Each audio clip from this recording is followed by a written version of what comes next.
Queremos ayudarles a aclarar su perspectiva del Evangelio. Este es un día de confusión. A lo largo de los años he tratado de aclarar la confusión acerca del Evangelio. No sabía que iba a pasar tanta parte de mi vida haciendo esto cuando fui un alumno de seminario y en medio de las otras batallas. No pensé que iba a pasar tanto tiempo en esta batalla, pero mi vida ha sido definida por una serie de libros que han sido escritos para aclarar el Evangelio verdadero. Y no para aclarar el Evangelio para los incrédulos, sino aclarar el Evangelio para la iglesia. Porque se ha vuelto algo tan confuso. Entonces escribí un libro titulado El Evangelio según Jesucristo, y después un libro titulado El Evangelio según los Apóstoles, y un libro titulado El Evangelio según Pablo, y después un libro titulado El Evangelio según Dios, y después un libro avergonzado del Evangelio, muchos libros aclarando el Evangelio.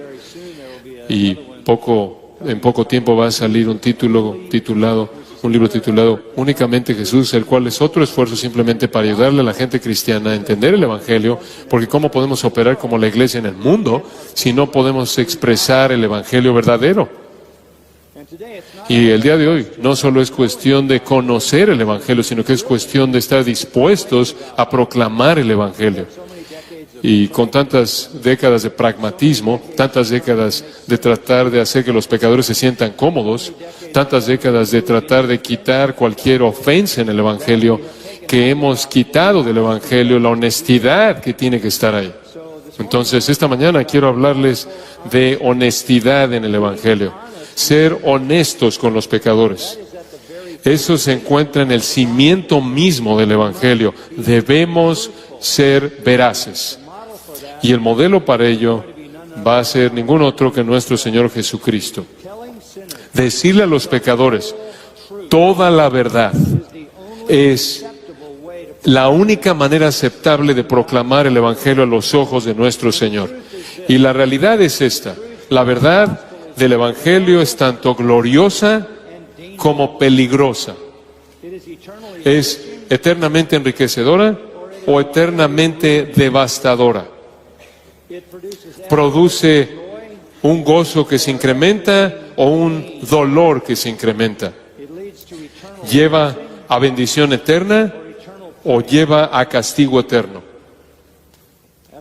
Después de oír el Evangelio, ningún pecador debe ser el mismo. Debe tener tanto un entendimiento de lo que le espera en el cielo, o más bien de lo que espera en el cielo y de lo que espera en el infierno. El ser expuesto realmente al Evangelio hace que los pecadores sean mejores o los hace peores. Los lleva a una bendición que se incrementa o a un dolor que se incrementa. Ahora, Pablo resumió esta realidad asombrosa en 2 Corintios. Quiero comenzar pidiéndoles que me acompañen a 2 Corintios capítulo 2. Este es un recordatorio muy importante. Escuche el versículo 14, 15 y 16. Mas a Dios gracias, el cual nos lleva siempre en triunfo en Cristo Jesús, y por medio de nosotros manifiesta en todo lugar el olor de su conocimiento. Y escuche esto: porque para Dios somos grato olor de Cristo en los que se salvan y en los que se pierden. A estos ciertamente olor de muerte para muerte, y a aquellos olor de vida para vida. Y para estas cosas, ¿quién es suficiente? Lo que él está diciendo es que nosotros o llevamos a la gente a un gozo que se multiplica, o multiplicamos su dolor eterno. Esta es honestidad en el Evangelio. Somos tanto una bendición como una maldición. Traemos a la gente un gozo que se incrementa, o les traemos dolor o juicio que se incrementa. Permítame mostrarle otro pasaje en Hebreos capítulo 10. En Hebreos capítulo 10, versículo 26. Porque si pecáremos voluntariamente después de haber recibido el conocimiento de la verdad, Ya no queda más sacrificio por los pecados, sino una horrenda expectación de juicio y de hervor de fuego que ha de devorar a los adversarios. Ahora permítame detenerme. ¿Así evangeliza usted? ¿Así comparte usted el Evangelio? Presentarle el Evangelio a un pecador y usted le dice, si rechazas este Evangelio, si tú le das la espalda a recibir el conocimiento de la verdad, no hay otro sacrificio para los pecados más que el sacrificio de Cristo en el Evangelio, y tú ahora debes esperar un juicio aterrador y la furia del fuego eterno. ¿Así presentamos el Evangelio? No creo. Rara vez. Decimos, Jesús quiere arreglar tu vida, quiere hacerte feliz, quiere arreglar tu matrimonio, quiere hacerte sentir mejor de ti mismo, quiere que detengas tus dolores, tus problemas. Eso carece de honestidad en el Evangelio. Y ese es el legado del pragmatismo. Saca lo que ofende. Cuando tuve algunos de ustedes oyeron de una entrevista que tuve con Ben Shapiro. Él me hizo una pregunta. Él dijo, ¿te molesta que tu mensaje ofende a la gente? Y mi respuesta fue algo así como, no, intento ofender a tantas personas como pueda, a los más que pueda. Esa es la naturaleza del Evangelio. Es la ofensa que despierta al pecador, que aterra al pecador y motiva al pecador a buscar la salvación. Aterrar a los pecadores es parte de nuestra responsabilidad. Entonces, versículo 28 dice, el que viola la ley de Moisés, por el testimonio de 2 o 3 testigos, muere irremisiblemente. Cuanto mayor castigo pensáis que merecerá el que pisoteare al Hijo de Dios y tuviere por inmunda la sangre del pacto, en la cual fue santificado, e hiciere afrenta al Espíritu de gracia. Pues conocemos al que dijo, mía es la venganza, yo daré el pago, dice el Señor, y otra vez el Señor juzgará a su pueblo. Horrenda cosa es caer en manos del Dios vivo. ¿Aterramos a los pecadores? ¿O somos olor de vida, sabor de vida para vida o sabor de muerte para muerte? ¿Añadimos a su gozo que se multiplica o a su dolor que se multiplica? Esa es honestidad en el Evangelio.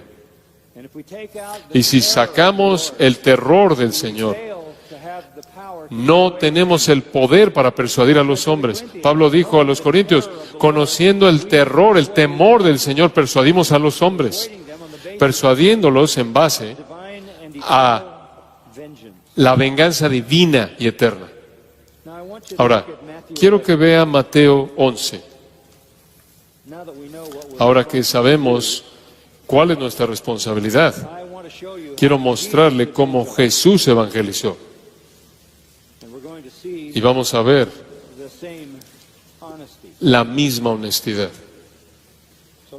Entonces, permítame leer Mateo 11, comenzando en el versículo 15.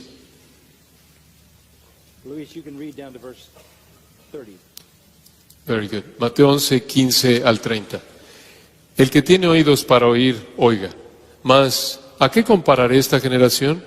Es semejante a los muchachos que se sientan en las plazas y dan voces a sus compañeros, diciendo, os tocamos flauta y no bailasteis, os endechamos y no lamentasteis, porque vino Juan, que ni comía ni bebía, y dicen, demonio tiene. Vino el Hijo del Hombre, que come y bebe, y dicen, he aquí un hombre comilón y bebedor de vino, amigo de publicanos y de pecadores. Pero la sabiduría es justificada por sus hijos. Entonces comenzó a reconvenir a las ciudades en las cuales había hecho muchos de sus milagros, porque no se habían arrepentido, diciendo, ay de ti, Corazín, ay de ti, Betsaida, porque si en Tiro y en Sidón se hubieran hecho los milagros que han sido hechos en vosotras, tiempo ha que se hubieran arrepentido en silicio y en ceniza. Por tanto os digo que en el día del juicio será más tolerable el castigo para Tiro y para Sidón que para vosotras. Y tú, Capernaum, que eres levantada hasta el cielo, hasta el Hades serás abatida.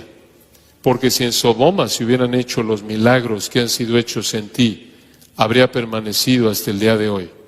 Por tanto os digo que en el día del juicio será más tolerable el castigo para la tierra de Sodoma que para ti. En aquel tiempo, respondiendo Jesús, dijo: Te alabo, Padre, Señor del cielo y de la tierra, porque escondiste estas cosas de los sabios y de los entendidos, y las revelaste a los niños. Sí, Padre, porque así te agradó. Todas las cosas me fueron entregadas por mi Padre, y nadie conoce al Hijo sino el Padre, ni al Padre conoce alguno sino el Hijo, y aquel a quien el Hijo lo quiera revelar. Venid a mí todos los que estáis trabajados y cargados, y yo os haré descansar. Llevad mi yugo sobre vosotros, y aprended de mí, que soy manso y humilde de corazón, y hallaréis descanso para vuestras almas, porque mi yugo es fácil y ligera mi carga. Pasaje poderoso. Este es nuestro Señor evangelizando. Comienza en el versículo 15 con un mandato. El que tiene oídos para oír, oiga. En otras palabras, si usted tiene vida espiritual, usted está vivo a la verdad, usted necesita escuchar este pasaje. Este es de nuestro Señor a su pueblo. Esa es una referencia común en el Evangelio de Mateo. Lo usa de nuevo en Mateo 13:9. El que tiene oídos para oír, oiga. De nuevo en el capítulo 13, versículo 43. El que tiene oídos para oír, oiga. En otras palabras, si está usted espiritualmente vivo, entonces necesita escuchar lo que el Salvador está diciendo. Necesita recibir esta verdad. Y esto es lo que dijo. Comienza al identificar el hecho de que los pecadores se rehúsan a escuchar la verdad. Y en el versículo 16, Él los compara con niños en una plaza que están invitando a otros niños a jugar. Esta es la ilustración más interesante que nuestro Señor identificó. Y en esta ilustración, Él apunta al hecho de que la mayoría de la gente rechaza el Evangelio por mera indiferencia. Antes, en el capítulo 11, Él dijo: algunas personas rechazan por duda. Antes, en el capítulo 11, dijo: algunas personas rechazan por confusión. En el capítulo 12, Él dijo: hay personas que rechazan porque son blasfemos. Pero en nuestro pasaje, Él identifica la razón más común por la que la gente rechaza el Evangelio. Es falta de interés, es indiferencia. Y lo que tendemos a hacer en la actualidad, en esta sociedad evangélica de la actualidad, es tratar de hacerlos estar interesados en base a qué tan bueno es Dios y todas las cosas que va a hacer por ellos. Lo que nuestro Señor hace para tratar de que se interesen es aterrarlos. Lo opuesto, el enfoque opuesto. Entonces, Él dice: ¿a qué compararé a esta generación? Este es un estilo rabínico de enseñanza muy común entre los judíos. Es un tipo de parábola, es un tipo de anécdota para ilustrar una verdad espiritual. Él dijo: ustedes, judíos incrédulos, son como niños. Son como niños. Y los niños estaban ahí en las plazas. Esta es una ocurrencia común en Israel. Y están jugando juegos. Los niños juegan juegos que aprenden del mundo adulto. Entonces están jugando a la boda y están jugando al funeral. Esos eran los dos acontecimientos más dramáticos que se llevaban a cabo en la sociedad judía. Entonces los niños están jugando a la boda y al funeral. En primer lugar, son presentados jugando un juego de funeral. Están invitando a otros niños y les dicen, nos tocamos flauta y no bailasteis. Os endechamos y no lamentasteis. ¿Qué quiere decir él? Tuvimos un juego de boda y estábamos bailando y no quisieron jugar con nosotros. Tuvimos un juego de funeral y tocamos una canción muy triste, de lamento, y no quisieron jugar con nosotros. No lloraron, no quisieron celebrar con nosotros en el juego de la boda y no quisieron celebrar con nosotros en el juego del funeral. Los invitamos ahí en las plazas, las cuales eran en los días antiguos, eran patios para que los niños jugaran. Agora, el lugar, la plaza pública, y los niños jugaban juegos que eran dramáticos en las vidas de sus padres e invitaban a otros niños a jugar. Estos otros niños eran indiferentes. No se rieron y celebraron, no lloraron y se lamentaron. No jugaron el juego de la risa ni jugaron el juego de la tristeza. Indiferentes de manera obstinada. Esta es la única referencia bíblica en toda la Biblia a juegos de niños. Muy rara, excepcional. Tiene la intención de ilustrar la naturaleza obstinada, indiferente de los pecadores. Y aquí él explica la parábola, versículo 18. Porque vino Juan, se refiere a Juan el Bautista, que ni comía ni bebía. Entonces, él era la ilustración del funeral. ¿Cuál era el mensaje de Juan? Arrepentíos, arrepentíos, arrepentíos, arrepentíos. Él representaba el juego de la tristeza. Juan vino,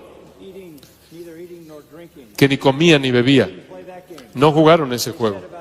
Dijeron acerca de Juan el Bautista, demonio tiene. De acuerdo con el registro del Evangelio, Juan tuvo una dieta muy limitada, no comió pan.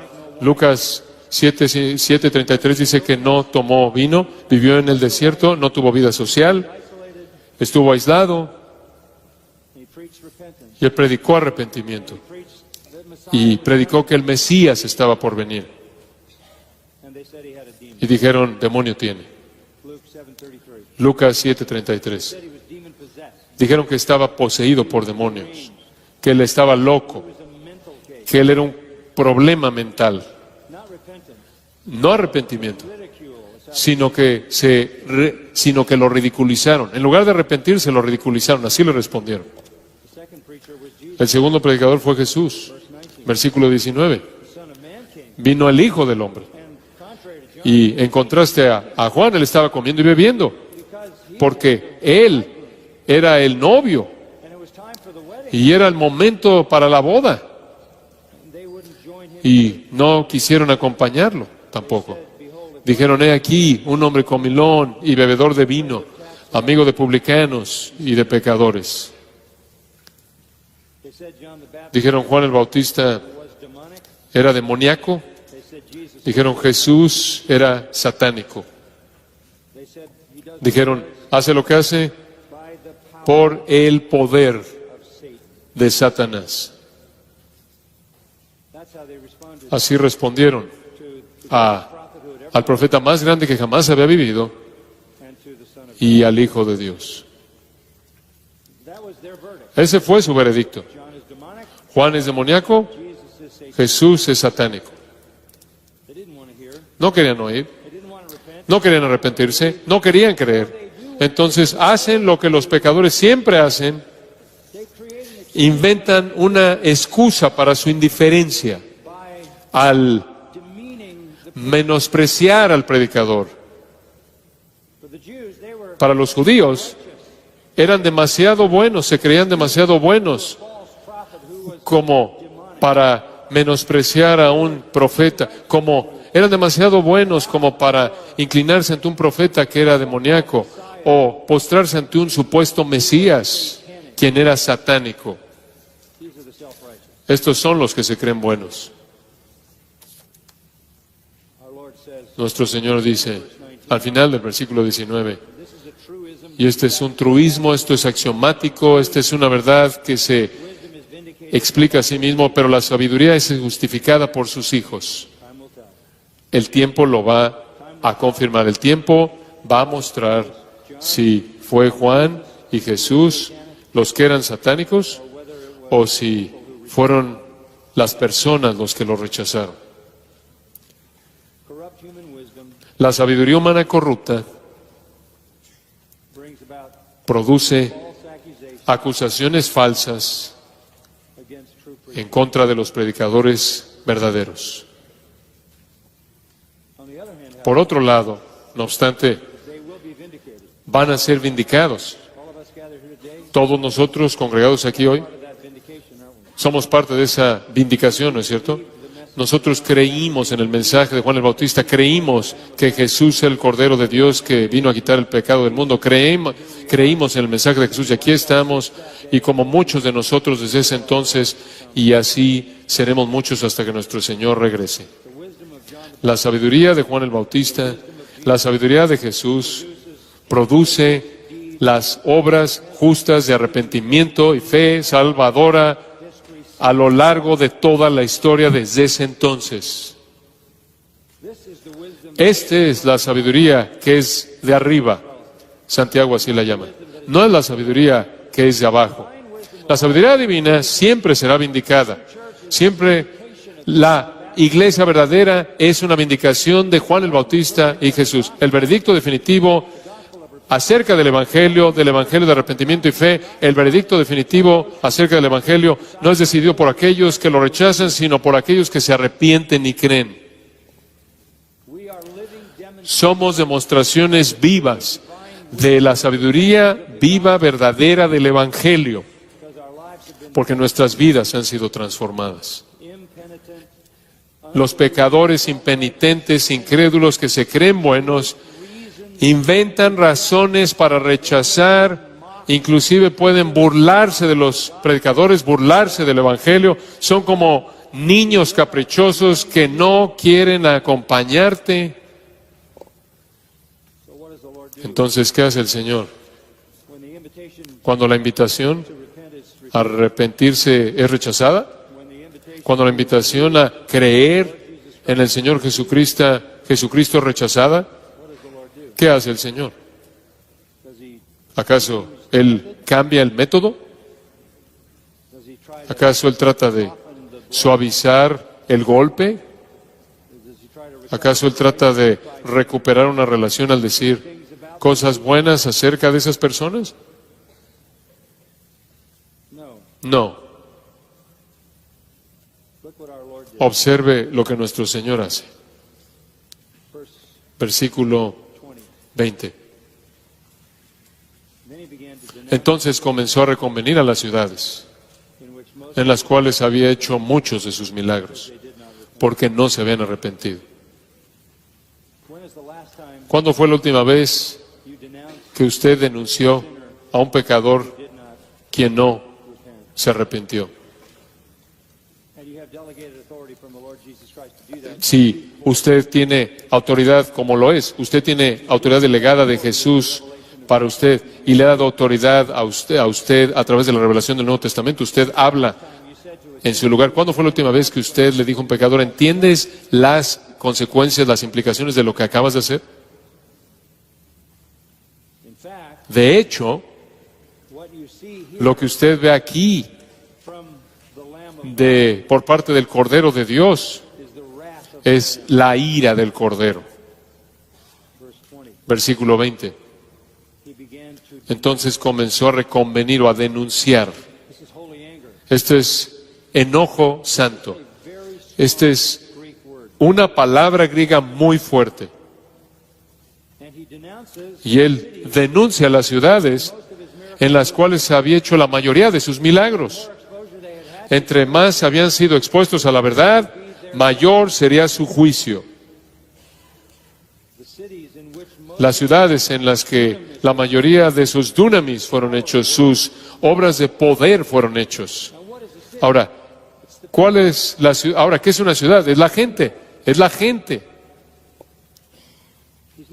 Él no está pronunciando condenación contra instituciones y edificios, sino contra personas, porque él dice, porque no se habían arrepentido. Entonces, es un paso muy corto de oír el Evangelio a ser denunciado, de habérsele ofrecido salvación por parte de un cordero, del cordero, a ser condenado con ira por el cordero. Esa es la afirmación que dice, al que mucho se le haya dado, más se le pedirá. A eso se refiere esa afirmación.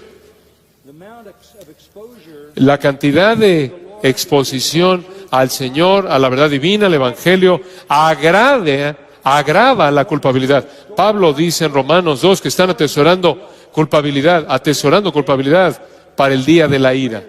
Entre mayor es el privilegio del Evangelio, mayor es la culpabilidad del rechazo y mayor es el castigo. Y eso es exactamente lo que dijo aquí. El infierno será menos doloroso, si puede decirse así, para alguien que nunca oye el Evangelio, que para alguien que lo oye y lo rechaza. Corazín, Betsaida, Capernaum, 3 ciudades en donde Jesús había hecho sus milagros. Literalmente, lo habían tenido ahí por 3 años y habían tenido una prueba abrumadora porque Él le hizo milagros ahí o porque los milagros que hizo en la parte sur de Judea les estaban siendo reportados ahí. Su rechazo en arrepentirse y creer fue frente a la evidencia abundante. En el Evangelio de Juan, Juan escribe, si todas las obras que Jesús hizo se registraran, los libros en el mundo no podrían contenerlas. Usted podría decir que el Señor literalmente expulsó la enfermedad de la tierra de Israel durante el tiempo de su ministerio. Ellos tuvieron un privilegio inmenso al ver al Hijo de Dios demostrando su poder ahí frente a sus ojos. Y cuando fueron llamados a arrepentirse, fueron llamados a creer, no creyeron ni se arrepintieron, y ellos fueron como esos niños indiferentes que no se interesaban, y nuestro Señor ahora está listo para aterrarlos. Debería haberlos sacudido de su indiferencia rápidamente, de una manera semejante a lo que la predicación de Jonás hizo en Nínive, cuando la ciudad entera se arrepintió. Pero no estas ciudades, no se arrepintieron. Entonces, ¿qué hace usted cuando la gente no se arrepiente? Con la gente que no cree, usted pronuncia condenación sobre ellos. Versículo 21. Ay de ti, Corazín. Ay de ti, Betsaida. Eso se oye en español como una palabra onomatopéyica. En griego es hoi, hoi, ay. Entonces nuestro Señor pronuncia condenación. Corazín estaba a más de 4 kilómetros al norte de Capernaum. Betsaida estaba al oeste de Capernaum. Y Capernaum era la ciudad principal en la parte sur extrema del mar de Galilea. Capernaum, el hogar de Felipe, Andrés, Pedro. Ellos vieron muchos milagros. Oyeron a Jesús hablando muchas veces. Pero no se arrepintieron. Escucha el resto del versículo 21. Porque si en Tiro y en Sidón se hubieran hecho los milagros que han sido hechos en vosotras, tiempo ha que se hubieran arrepentido en silicio y en ceniza. Los que se creen buenos en sí mismos, ese es el pecado más condenador de todos los pecados.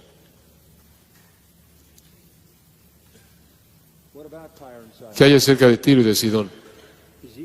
Ezequiel 26 al 28, Isaías 23, Tiro y Sidón, se habla, los menciona el profeta Amós, el profeta Joel, el profeta Jeremías.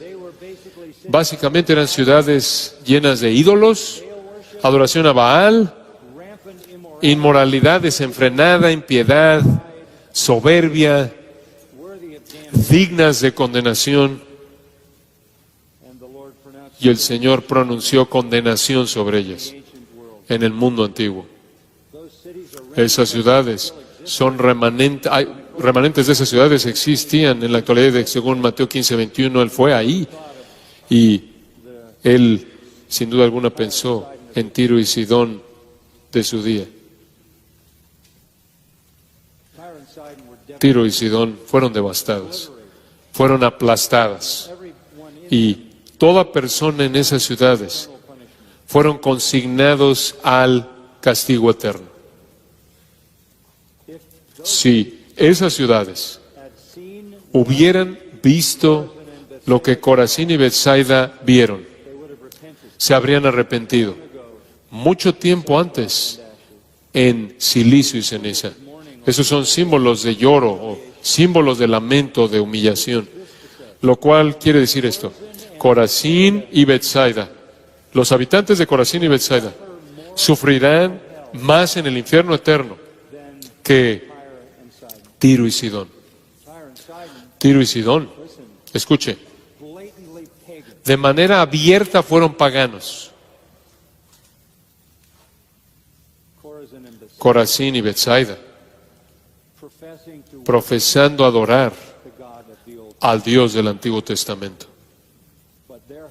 Pero su infierno será más caliente que el de los paganos. ¿Por qué? Porque al que mucho se le haya dado, ¿qué? Más se le pedirá. La gente necesita ser advertida. Más tolerable para Tiro y Sidón que para ustedes. Después en el versículo 23, y tú, Capernaum, que eres levantada hasta el cielo.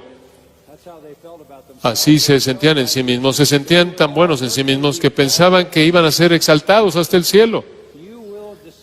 Tú serás abatida hasta el Hades. Porque si en Sodoma se hubieran hecho los milagros que han sido hechos en ti, habría permanecido hasta el día de hoy. Sodoma, Génesis 19, ¿cuál fue su pecado? El tipo de homosexualidad más perverso y nauseabundo, y trataron de hecho violar a ángeles. El Señor tuvo que protegerlos. Lot tuvo que protegerlos. La palabra Sodoma es sinónima con la palabra Sodoma es sinónima de la perversión de la homosexualidad. Esa ciudad fue sepultada bajo el fuego y azufre. Esa fue una ilustración temporal de lo que sucedería inmediatamente a todas las personas en esa ciudad cuando terminaran fuera de la presencia de Dios en el infierno eterno, en el fuego eterno. Capernaum, ¿crees que vas a ser exaltada hasta el cielo porque eres tan religiosa?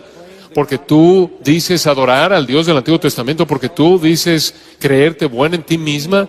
Tú vas a tener un infierno más caliente que los sodomitas, homosexuales, violadores, perversos, impíos. Esos milagros que ocurrieron en Capernaum, si hubieran ocurrido en Sodoma, todavía estarían aquí, porque se habrían arrepentido. Capernaum excedió a Corazín y Betsaida en privilegio. Sodoma excedió a Tiro y a Sidón en impiedad. Pero las personas más miserables jamás no son los sodomitas, sino las personas de Capernaum. No hay protección en la religión en la que la gente se cree buena en sí misma. Ustedes, de todas las personas, tienen que ver al catolicismo romano a la luz exactamente de esta perspectiva. En el juicio será peor para los más privilegiados. No hay igual en el Antiguo Testamento a la destrucción de Sodoma, a la impiedad de Sodoma, pero la impiedad de Capernaum fue mayor. Rechazar el Evangelio, rechazar a Cristo, trae el juicio más severo. Es lo que acabo de leerles en Hebreos 10:26, de cuánto mayor será el juicio de aquel que haya pisoteado la sangre del pacto. No hay evidencia de que los habitantes de Capernaum se opusieron a Jesús. Realmente no hay evidencia de que lo ridiculizaron. Simplemente no quisieron jugar el juego. Quedaron sorprendidos por él. Quedaron fascinados por él. Quedaron impresionados por sus palabras. Eran religiosos, eran respetables, se creían buenos en sí mismos, estaban satisfechos, pero no fueron movidos por el Evangelio. La gente respetable, religiosa, expuesta a la verdad de Jesucristo y el Evangelio, que no se quiera arrepentir, sufrirá el juicio más severo en el infierno. Esa es honestidad en el Evangelio. Esa es la verdad. El infierno será peor para la gente religiosa que se cree buena en sí misma que para los sodomitas. Entonces, ¿qué aprendemos acerca de la honestidad del Evangelio? ¿Involucra un ruego compasivo? ¿Quieres jugar? ¿Quieres acompañarnos? ¿Quieres arrepentirte? ¿Quieres creer? ¿Involucra una advertencia contundente? Acabamos de oír eso. Pero también involucra una promesa de confianza. Observe el versículo 25. En aquel tiempo, tan importante, el Señor necesitaba decir algo para ayudarnos a entender esto. Y Él dice esto: al Padre, te alabo, Padre, Señor del cielo y de la tierra, porque escondiste estas cosas de los sabios y de los entendidos y las revelaste a los niños. Ya para cuando llega al final del versículo 24, el trabajo del evangelismo parece duro y que nos deja con el corazón roto. Si lo decimos de manera suave, parece ser abrumadoramente decepcionante. Debió haber sido decepcionante para nuestro Señor, que había hecho todo esto durante 3 años, y ser rechazado y menospreciado, y le entregaron a los romanos y lo ejecutaron. Toda la presentación gloriosa del Evangelio, todas las obras milagrosas, todas las palabras gloriosas, palabras divinas que Él habló, y todo eso es rechazado. Esa es la verdad, honestamente. Eso es lo que Dios le dijo a Isaías. Nadie te va a oír, nadie va a escuchar, nadie va a creer. ¿Por qué? Escuche con atención. Porque la salvación es un acto de Dios. La salvación es un acto de Dios. Entonces, ¿qué dice usted cuando usted fielmente predique el Evangelio y presenta un ruego compasivo y presenta una advertencia contundente y la gente no responde? ¿Qué dice usted? Dice usted: te alabo, Padre, Señor del cielo y de la tierra, porque escondiste estas cosas de los sabios y de los entendidos y las revelaste a los niños. Sí, Padre, porque así te agradó. ¿Qué está diciendo? Él está diciendo, la salvación es un acto de Dios. En el momento mismo, cuando la respuesta típica de los pecadores estaba siendo experimentada de nuevo por nuestro Señor mismo, no hubo arrepentimiento, no hubo fe, una respuesta típica de la nación entera de Israel y el mundo. Jesús no está derrotado, Él no está desanimado, sino que más bien tiene confianza, y tiene confianza en esto, en el propósito y plan de su Padre. Alabanza es su respuesta, no desánimo. Cuando el Evangelio es rechazado, ¿qué hace Él? Él alaba, porque es Dios quien determina esconder la verdad y a quien Él quiere revelar la verdad.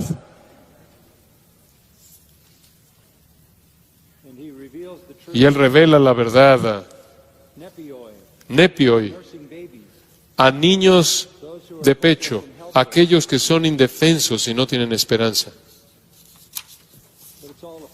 Pero todo es la voluntad del Padre. En 1 Corintios 1, uno de los capítulos más importantes en el Nuevo Testamento, leemos esto. Versículo 26. Pues mirad, hermanos, vuestra vocación, esto es vocación o llamado a la salvación, que no sois muchos sabios, según la carne, ni muchos poderosos, ni muchos nobles, sino que lo necio del mundo escogió Dios para avergonzar a los sabios, y lo débil del mundo escogió Dios para avergonzar a lo fuerte. Y lo vil del mundo y lo menospreciado escogió Dios, y lo que no es para deshacer lo que es, a fin de que nadie se jacte en su presencia. Después esto, mas por Él estáis vosotros en Cristo Jesús, el cual nos ha sido hecho por Dios sabiduría, justificación, santificación y redención, para que, como está escrito, el que se gloría, gloríese en el Señor. Dios ha escogido, Dios escogió, Dios escogió 3 veces. Si no supiera yo eso, yo estaría desanimado. Pero esto agradó a sus ojos. Él va a congregar a sus escogidos. Eso fue lo que Pablo estaba celebrando en Efesios, cuando él dijo, bendito sea el Dios y Padre de nuestro Señor Jesucristo, que nos bendijo con toda bendición espiritual en los lugares celestiales en Cristo, según nos escogió en Él antes de la fundación del mundo, para que fuésemos santos y sin mancha delante de Él, en amor, habiéndonos predestinado para ser adoptados hijos suyos por medio de Jesucristo, según el puro afecto de su voluntad, para alabanza de la gloria de su gracia. El ministerio sería desalentador si yo sintiera, si yo pensara que la gente rechaza debido a algo que yo debería hacer, o la gente rechaza porque dejé de hacer algo. No. El Padre tiene un plan. Versículo 27. Todas las cosas me fueron entregadas por mi Padre. Cualquier persona que es salvada es un regalo del Padre para el Hijo. Escuche esto. Nadie conoce al Hijo sino el Padre, ni al Padre conoce a alguno sino el Hijo, y aquel a quien el Hijo lo quiera revelar. Escuche, la gente que está siendo salvada son aquellos que son escogidos por Dios, y aquellos a quienes el Evangelio y el Salvador en el Evangelio es revelado por obra divina. Martín Lutero dijo, aquí saca todo mérito, todas las capacidades y en razón de los hombres que sueñan en el libre albedrío, no cuenta nada para Dios. Cristo hace todo. El arrepentimiento y la fe en el Evangelio depende de manera total de la voluntad del Padre y la obra del Hijo. Y eso es lo que Dios le dijo a Isaías. Isaías dijo, si nadie va a creer, ¿por qué debo predicar? ¿Por cuánto tiempo debo predicar? Y Dios le dijo, predica hasta que no quede nadie a quien predicar. ¿Por qué? Porque tengo un remanente. Es Isaías, así termina Isaías 6, la simiente santa.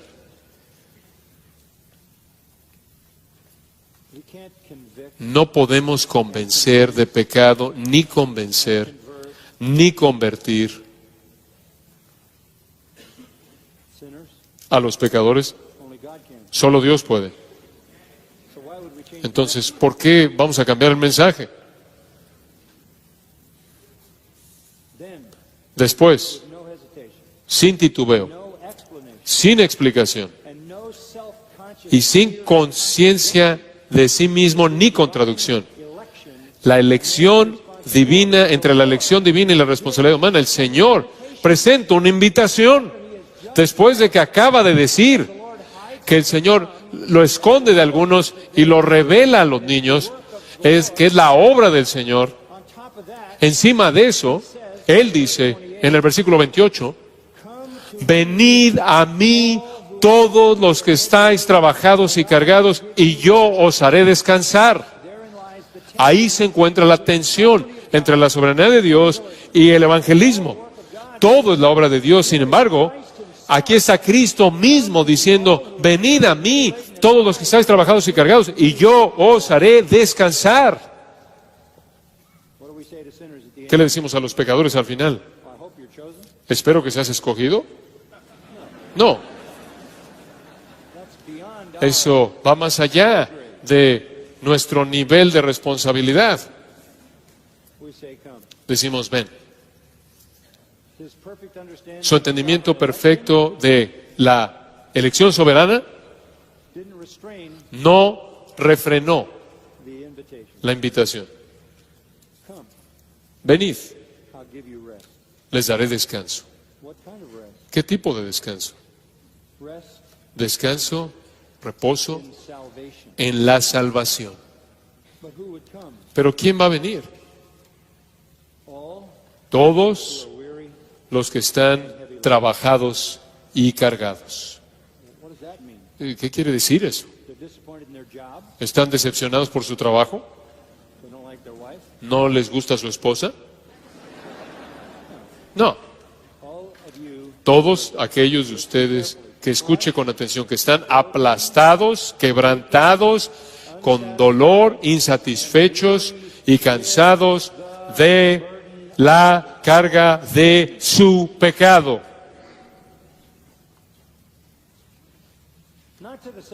No a los que se creen buenos en sí mismos, que piensan que son sabios e inteligentes. No para los que están satisfechos en sí mismos, los niños que rechazan el arrepentimiento y la fe, sino a los que están desesperados, que han agotado todos sus recursos. No les queda nada. Su pecado ha aplastado sus vidas. La honestidad del Evangelio dice que la salvación es ofrecida a aquellos que están aplastados bajo el peso del pecado y la culpabilidad y el temor. Hay muchas personas así. Esa es la razón por la que la tasa de suicidio sigue incrementándose.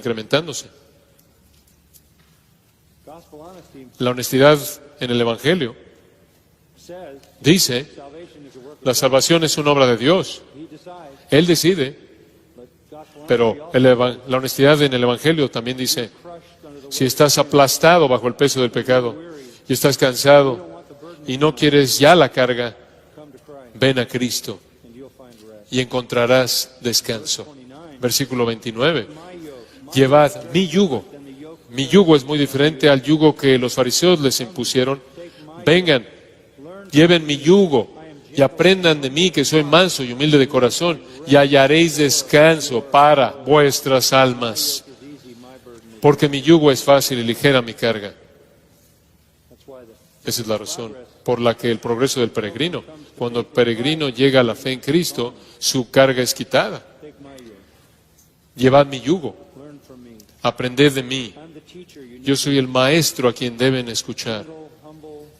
Manso, humilde, van a hallar descanso, consuelo. ¿Qué es lo que demanda la honestidad en el Evangelio? Un ruego compasivo hacia la gente, llamándoles a que se arrepientan y crean. Una advertencia de el juicio aterrador, de juicio que vendrá sobre aquellos que rechazan. Una confianza plena en los propósitos soberanos de Dios, lo cual nos asegura de que Él va a salvar a sus propios escogidos. Y la honestidad en el Evangelio no nada más se detiene y dice, bueno, todo está en las manos soberanas de Dios. La honestidad en el Evangelio dice, a todos ustedes, a cualquiera de ustedes que está aplastado bajo el peso de su pecado, vengan, Él va a recibirte, te va a dar descanso. Padre nuestro, te agradecemos por el tiempo que tuvimos juntos el día de hoy. Tu palabra es abrumadora para nosotros debido a su claridad, su poder. Nosotros estamos conscientes de ese poder habiendo sido objeto de su obra como tus hijos. Y estamos conscientes de ese poder cada vez que oímos la palabra, conforme viene a nosotros, con convicción divina, con claridad divina. Señor, en estos días en los que compartimos este tiempo juntos con estos amigos preciados, tan preciados, aclara todas estas cosas que necesitamos, ya nos más fieles y más eficaces en cumplir con el plan del Evangelio, según tu voluntad.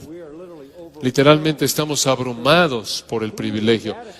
Y para estas cosas, ¿quién es suficiente? ¿Qué ser humano podría tener una vida que fuera tan significativa?